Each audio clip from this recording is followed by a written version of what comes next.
Hi, I'm Katherine, the founder of The Only Consultant and Prisma Tax Group. I specialize in tax preparation and accounting for sex workers and creators of all kinds. Thank you for tuning into Cash Content Chaos, the podcast where money, entrepreneurship, and real life collide. Listen in to learn, laugh, and realize that you're not alone in figuring it all out. Da da da. Welcome back. Man, you guys, we're a few episodes in and you are still listening. Thank you so much for being here. Today's a little bit different of an episode. I'm under the weather, but I still wanted to check in with the good people. So this episode is coming to you from bed next to a pile of laundry because that's where we're at. But this is a topic I've wanted to talk about for a long time. I've written like a couple LinkedIn posts on it actually, but after working with sex workers for the last 5 going on 6 years, I have learned so much from my clients and my client base and followers and audience, like people that I've met in this entrepreneurial journey that I'm on. And I think it's worth discussing. I took some time to organize my thoughts because I want to be very intentional in how I lay this out. So I have it organized here by sex work in general, like all of the umbrella, and then in the different segments of our clients, dancers, creators, kink, in person. And I think it's important to talk about the different genres and niches because while, yes, this is all considered sex work, they're very different positions. I mean, working as a creator, almost isolated completely in your house versus working in person, exchanging energy with people. If you're doing quick dances, it could be 50 people a shift or more. I don't even know. And you learn different things from different groups of people. And I also see it in how the tax consultations go, which now that I understand all of these pockets a little better, like it makes complete sense to me. And as you guys know, I am a boots on the ground business owner when it comes to networking and meeting clients. I'm not just talking to people on Instagram and TikTok. I am traveling all over the country. I'm going to clubs, conventions, meeting people for coffee. I've been with clients to EDC, gambling in Vegas, which we're going to talk about. I've been to people's homes, studios, offices, dungeons. One time, I don't even know I took a tour of a dungeon and ended up in a cage. I was like, get me out of this cage. I've met people's families, but I say all that to say, like, I've had a very intimate experience with the sex work community over the last few years, which has been beautiful and eye-opening and has changed my perspective in so many ways and has made me a better person. I would compare it to traveling. I travel internationally a lot as well. And the one thing about international travel is that it literally changes your brain chemistry, changes how you see everything, how you interact, and how you move forward completely. And that's how I would describe working with sex workers as well. So here's what I've learned from my clients, starting with dancers. Dancers taught me boundaries. I never even considered what boundaries were. I definitely hadn't thought about enforcing any or been intentional about setting any. Not really something that came to my mind, but even just how dancers handle tax consultations. A dancer gets on the line, 25-minute call. She's like, okay, I understand we have 23 minutes left. I don't want to take up too much of your time. Checking in at the 2-minute mark. And that's because of the nature of the work, right? If you're selling a 15-minute dance, you're working to the minute and you're respecting boundaries. And because you're working in person, you have to be very firm in setting your own and many times respecting others. So that's one thing I really respect dancers for. Also getting your money up front. My first 2 years in business, I did not take a deposit. And guess what happened? I got burned. And I learned from dancers that you should always get your tip up front. And that's when I even started charging for calls. Dancers would call me and be like, do you have a Venmo? Do you have a Cash App? Like, you really need to be making money for your time and your expertise.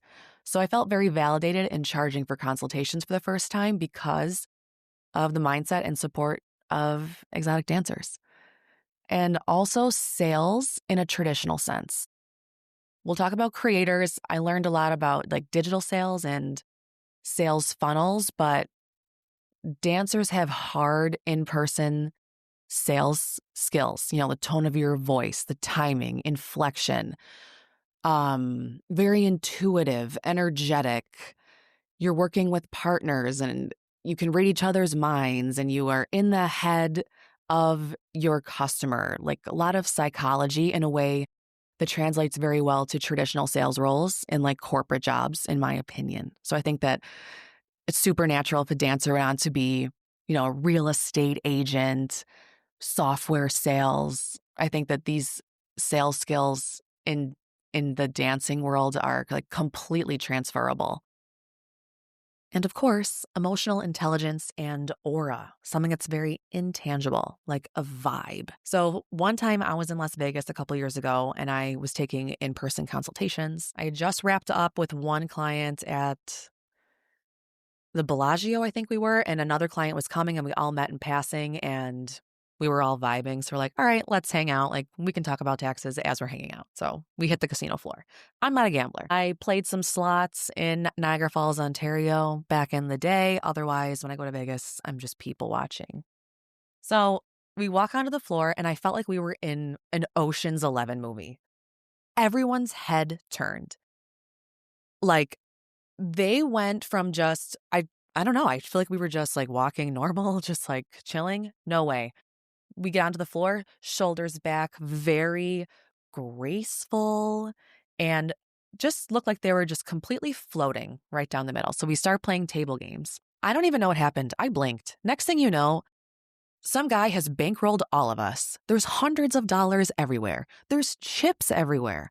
They're winning. People are joining and cheering and watching. It's like a whole theatrical, it's like a whole thing. It was like nothing I ever saw. And they just worked the whole crowd and made a bunch of money. Like they walked away with tons of chips. And it's not something that I'd ever seen in person. I was like, okay, this is hustle. Okay, this is why everyone's profit and loss statement is showing so much income. Now I'm seeing how what goes on beyond the tax returns. But that was a very core memory that I have and a great experience to see that. That was super fun. Creators. So when I initially started taking clients, I was focusing on OnlyFans models. I didn't even realize what sex work was. I just knew that people were making money on OnlyFans. So I said, okay, I'm the only consultant. This was my initial target audience, but I had never known content creators or really been one either. So this was also a completely foreign corner to me. The first thing I learned about creators was sales funnels and the intricacies of the sales funnels that they have set up. And this was when OnlyFans first came out, so like right after the pandemic. But this was the first time it all clicked that that's how you can drive leads and like the actual client journey. As an accountant, this is not something you are ever taught or even consider.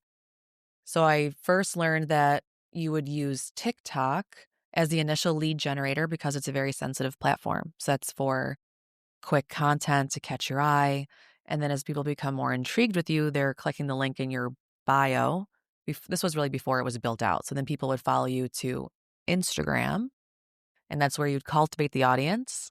And then eventually you'd convert them in your link tree there or on Twitter. Also seeing how people would comment on each other's posts and it would drive traffic to their page and collaborations to different tags. Like from a digital marketing perspective, this was something that I had never been exposed to. So I studied sales funnels based off of use cases of my first initial clients and contacts for OnlyFans models. That's something that I still use today. Also, I learned about abundance and income possibilities. Abundance is something that I had already been considering. I started doing affirmations and mantras and a little bit of like spiritual digging, I would say, in the end of 2019 when I was in Bali. So cliche, but so real. But anyways, abundance was on my radar. But clients would call me, people would call me and say, I made $2,000 last month working at the mall. And I went viral on TikTok and I just made $80,000. Life-changing income. I did not understand the income possibilities of the internet. And I'd also, in practice, never seen someone triple, quadruple their income so fast. And that opened me up to possibilities just in general. Oh my God, like this is how people get like filthy rich really quick. Like this is happening right here in front of my eyes, life-changing income. So that was very interesting and eye-opening. And that was something that I took with me as I grew and scaled my own business. It gave me hope to say, okay, I've seen this in the financial statements. I've seen this in people's bank statements and their bookkeeping. Sometimes it's a slow burn, but then all the work pays off and you just hit it quick. I haven't had as dramatic as $2,000 to $80,000, but in working with the internet and just scaling a business in general, I've experienced that. And I was first exposed to it from creators. And being the main character, but on a global scale. If you're a creator, your goal is to go viral, which means that you are, in theory, okay with hundreds of thousands, if not millions of people seeing you, knowing you, having some parasocial relationship with you. Something else I learned from creators is the importance of a parasocial relationship. But to first embody that, you have to step into your main character energy for real, like celebrity energy, being okay with the center of attention and being like, yeah, someone's a star here and it's me. Like owning it and monetizing it. And then also I learned about online friendships. Before this, I had never had a friend online. I had a private Instagram account with like 1,000 followers. And that's what I did on the internet. I was using it for, networking in my personal life, people I meet when I travel, people here and there. But I had never met someone at a deep level from a reel or from a TikTok. And I was seeing clients doing that. And now that's what my whole business is built off of. I've met literally best friends off of TikTok comments, which before I would have thought was such a foreign concept. How could that even be possible? Like I was so heavily networking in person at the coffee shop. I hadn't even considered networking online or having online relationships. So got to tip my hat to creators on that one. Have you ever felt like tax season was designed to make you stressed? Let's face it, your income doesn't show up as tidy as a W-2. Instead, it's split between cash, apps, and constant fees. Whereas most accountants see this as chaos, I in fact know that it's my expertise. Here at The Only Consultant, we meet you where you are and transform confusion into clarity and confidence. The Only Consultant specializes in accounting for sex workers and creators. I designed this firm to turn tax season from panic to power, giving peace of mind to hustlers like you. We help you stay organized, feel confident, and remain in control of your money with judgment-free support and simple systems. We handle all the complicated stuff such as tax prep, bookkeeping, and compliance support so that you don't have to. The result? The feeling of empowerment that comes from being fully in control of your bag. You don't need to wait until April. You can go ahead and start today. Simply go to theonlyconsultant.com and book your consultation now, because peace of mind should be part of your hustle too. Kink and BDSM. Also knew nothing about it. Read 50 Shades of Grey in 9th grade with the rest of the world and heard that Rihanna song, The Chains and Whips Excite Me. That's pretty much what I knew about kink. But as more kink clients found me, dominatrixes, I learned about boundaries in a different way than with dancers, and also just a different cadence, pace to your speech. I feel like I can almost tell when it's a dominatrix on the line because it's like a very soothing experience. Like I also feel soothed. Even if they're stressed, it's the expression of the stress is in a different way. I learned about safe spaces and consent. I went to FetishCon this year in St. Petersburg, Florida, which was extremely, extremely insightful and interesting. And I should do a whole separate podcast episode on that, actually, because that's worth it. And I'm going to DomCon October 22nd. Catch me. I have I have a speaking slot. But being at FetishCon was the first time that I had been in kink spaces. I had done a tour of a studio in Las Vegas that also doubled as it was a photography studio, and then upstairs they had a dungeon. So I went and I toured the dungeon during the day. That's when the guy put me in the cage. So I had been physically in the space, but not energetically, which is totally different. Because when I went to FetishCon, I went to the dungeon and I was like, oh, this is alive. Charge. It was very sexually charged. The energy was like nothing I've ever felt. I felt like something was going to happen, but no one knew what, and everyone was in on it.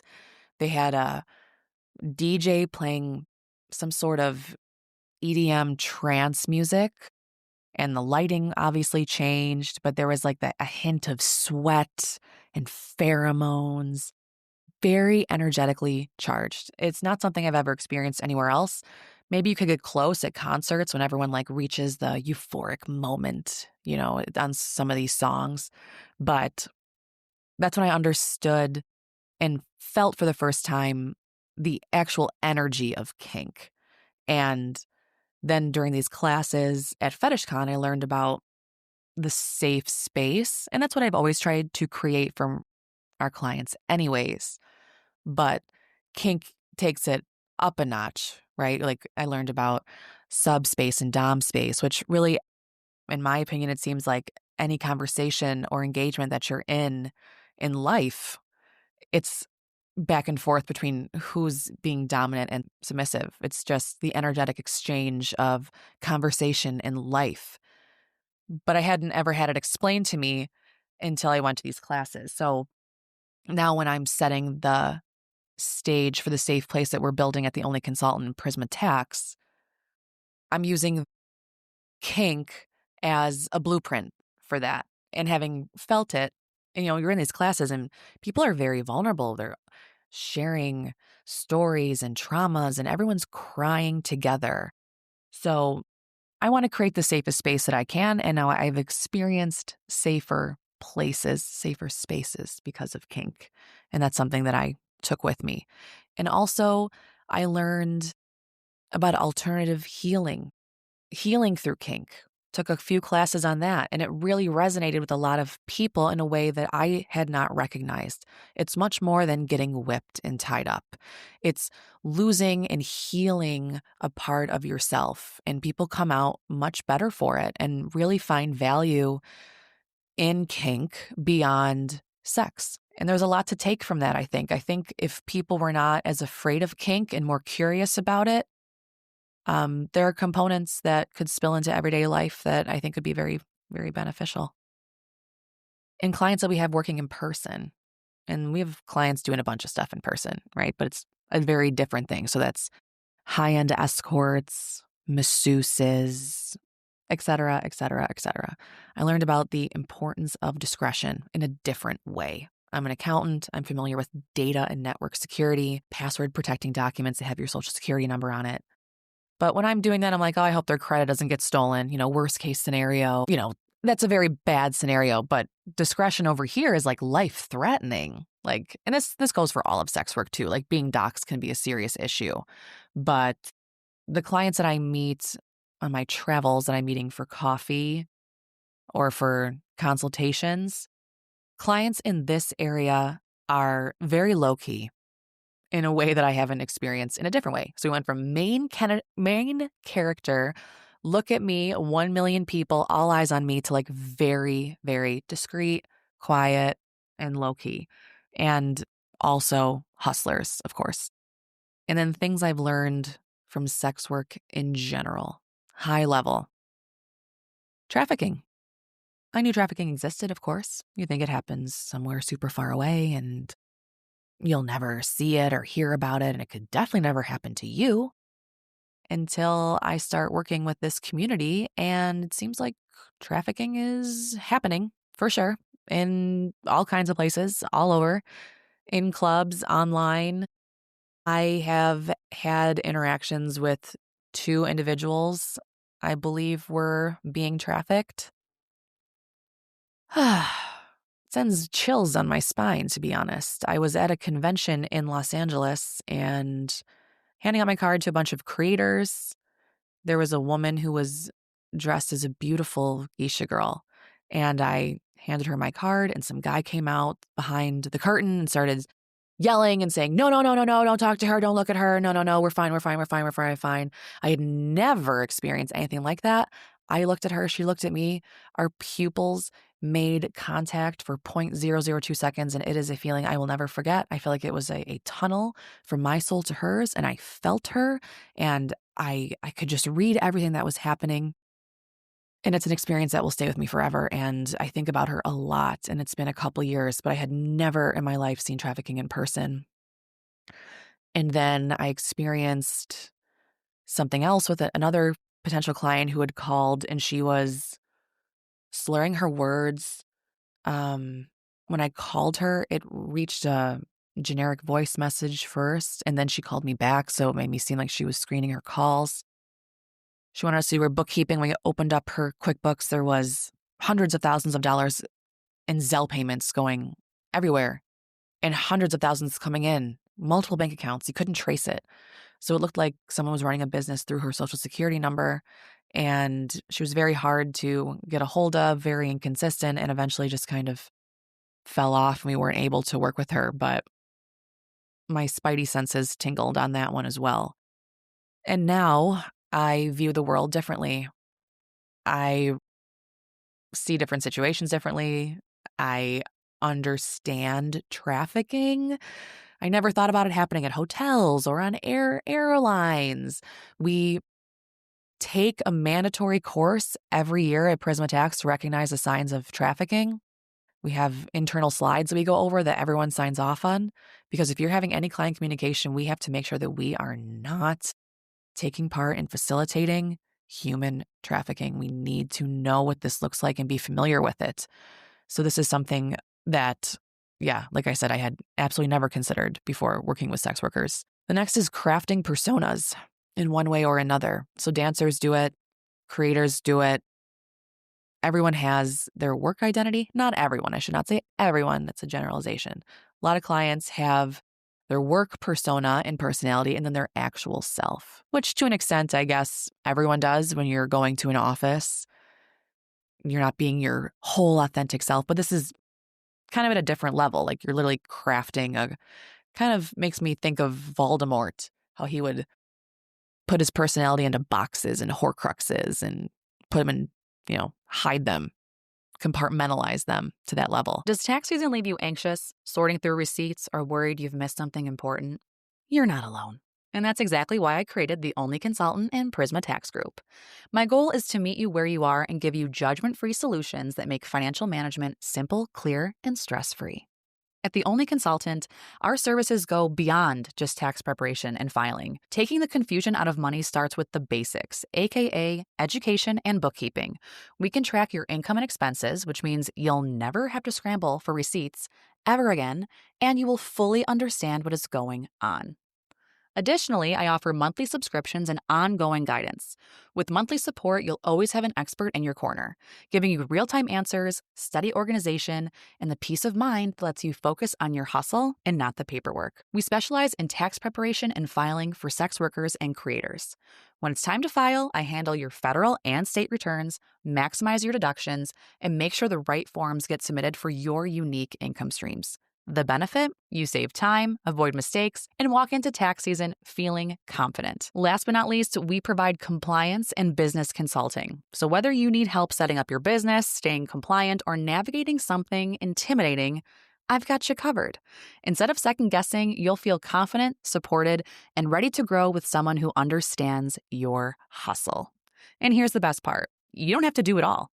You can choose the services that fit your needs right now, or let me and my team at The Only Consultant handle everything from start to finish. Either way, you will receive the clarity, respect, and financial confidence that you deserve. So if you're ready to feel in control of your finances, whether it's this tax season or all year round, head to my website, theonlyconsultant.com, and click contact. Or you can always find me on social media, Instagram and TikTok at _only_consultant. Click the link in my bio and contact me there. We look forward to meeting with you. the psychology of men. I feel like I better understand inside of a male's mind now that I better understand this community. And that's another generalization, and I'm not going to go deep into it here. I'm not a man hater, okay? But there's definitely something to that, understanding the male psychology. And sex work is kind of ever present, and it's like an undercurrent of society that's always here in different ways. And if you were never exposed to it, you probably miss it. But now that I've seen and heard so much, I can spot it faster. And it kind of reminds me of the intelligence community. When I was living in Washington, D.C., I worked for a year at a government contractor who the only customer was the CIA. That is also a story for another podcast. But after seeing that world and being exposed to that and touching it and feeling it, it's something now that I can recognize out and about. Makes me pay attention in a different way. And being close to sex work has made me pay attention to sex work in a different way, where I can recognize it now all around me. The power of femininity. Femininity I had also never really considered. Like, yeah, I wear high heels and have red nails and I like lip gloss, but it's much deeper than that. There's many more layers and levels to this. And that's from, creating life, a portal for life, using feminine energy as currency.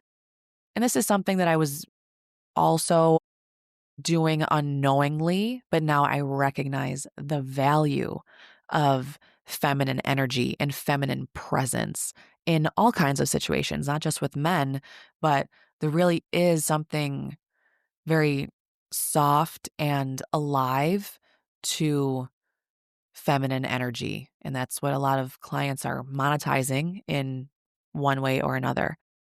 And then also, sex work transcends explainable and kind of touches like the divine. And that's like where this energetic portion comes in. And that sounds a little corny maybe, but there is a little bit of the divine involved in this. I think a lot of clients can manifest things, make things happen, very clear in setting intentions, monetizing something that is intangible, just your presence, your attention, you. It's very interesting. And I am so grateful for all the experiences that I have had and my future experiences, because we are only going to keep going. And for all of my clients and members of my audience who have been very vulnerable and open with me so that I can understand this community on a very detailed and intimate level. It takes the trust from all of you first. So I thank you for this experience and all of the life lessons that I've learned from you. And while not sex workers, I do want to shout out the trans community. Literally the kindest people I have come across, most gentle people, and no one should ever fear you. I've only had lovely experiences with members of this community. You are safe here. I get it, and I see you. Thanks for listening to Cash Content and Chaos. If you had fun, be sure to subscribe, leave a review, and share this episode with someone who would love it too. Don't forget to follow me on Instagram at TikTok at _only_consultant. And I'm also on X at the Only Consult. I will be back with more real talk on money, entrepreneurship, and life to remind you that you don't have to figure it out all alone. Be well, guys.